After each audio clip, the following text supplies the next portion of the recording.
To set up Monday.com pulses. Start by understanding what pulses are.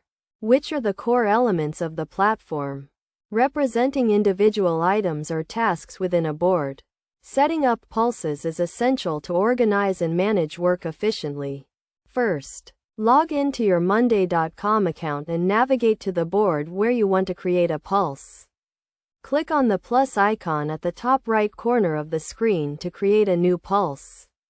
A pop-up window will appear, allowing you to add the pulse name and description.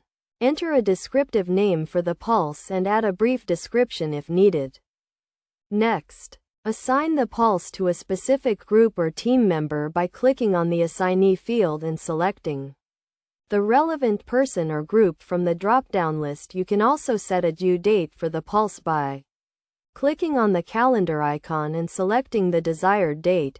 To add custom fields to your pulse, click on the Add Column button and select the field type you want to add, such as text, date, or a rating.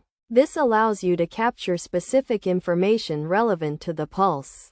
For example, if you are managing a project, you can add a column for priority, status, or progress.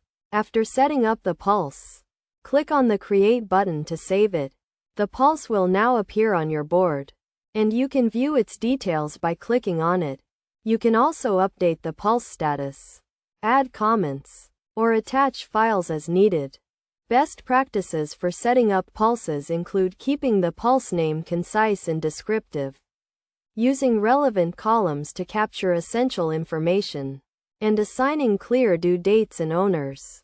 By following these steps and best practices, you can effectively set up Monday.com pulses to streamline your workflow and enhance team collaboration.